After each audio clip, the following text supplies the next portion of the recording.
Comme tout logiciel, Excel 2010 est configurable, c'est-à-dire que vous avez la possibilité de changer le fonctionnement de certaines de ses fonctionnalités.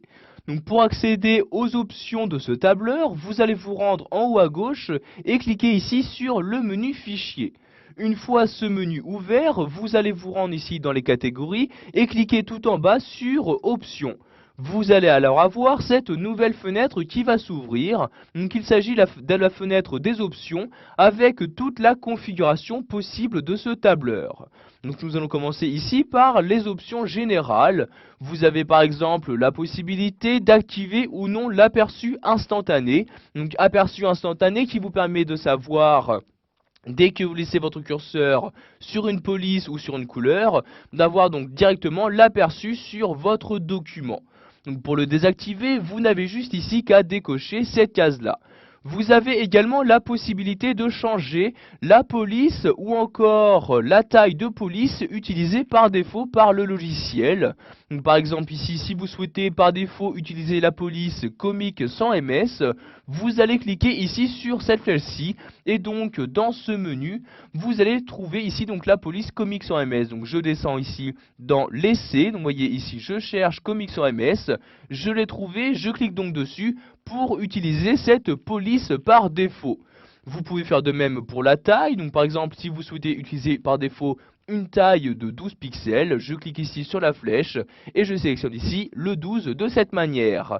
De même pour les feuilles, vous vous êtes sûrement rendu compte, dès que vous créez un nouveau document, vous avez donc 3 feuilles qui sont incluses par défaut.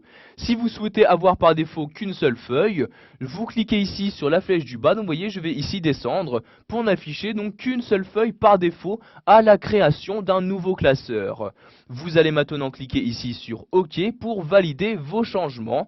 Et donc maintenant vous allez avoir ici un message vous disant donc que Excel 2010 doit être redémarré pour qu'il puisse prendre en compte les changements. Je vais donc cliquer ici sur OK, je vais ici fermer mon document en cliquant sur la croix comme ceci, donc sans enregistrer les modifications, je clique donc ici sur ne pas enregistrer. Maintenant je vais ouvrir un nouveau document, donc ici je double-clique ici sur l'icône présente sur le bureau, donc Excel 2010. Vous pouvez voir maintenant qu'un nouveau document est ouvert. Si je regarde la police utilisée par défaut, il s'agit bien de la police comique sans MS avec une taille de 12. Si je me rends maintenant dans les feuilles, il n'y a bien qu'une seule feuille dans mon document. Je vais maintenant retourner dans les options, donc je clique ici sur Fichier et je retourne ici dans les options comme ceci.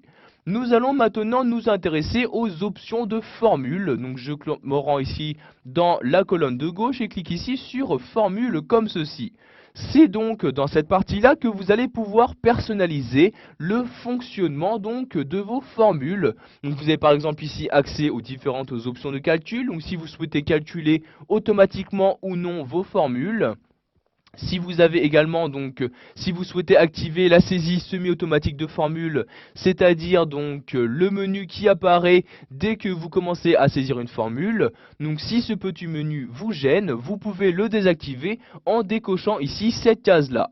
Donc vous faites de même ici donc pour les différents éléments. Vous voyez par exemple ici les différentes règles de vérification des erreurs. Donc pour désactiver une fonctionnalité, vous n'avez juste qu'à décocher la case correspondante. Donc vous pouvez faire de même ici par exemple pour la vérification orthographique, l'enregistrement. Vous pouvez également donc, pousser un peu plus loin votre configuration d'Excel 2010 en vous rendant dans les options avancées. Je clique ici donc sur options avancées pour y accéder dans cette fenêtre. Donc dans cette fenêtre, je vais pouvoir par exemple modifier donc différents éléments d'options d'édition. Donc vous voyez ici la catégorie options d'édition.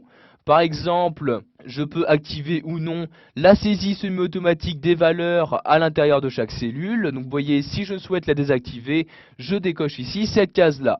Dans les options avancées, vous pourrez également configurer donc le copier-coller. Si je descends dans mon document ici à l'aide de l'ascenseur, vous pouvez voir que vous pouvez également modifier énormément de choses, comme ici donc la qualité d'impression pour les graphiques, les différents modes d'affichage. Donc par exemple, si vous souhaitez masquer la barre de formule, vous pourrez également la masquer à partir des options avancées. Si je redescends ici comme ceci, vous pourrez par exemple ici donc masquer masquer ou non la barre de défilement horizontale ou verticale, les onglets du classeur, etc., etc.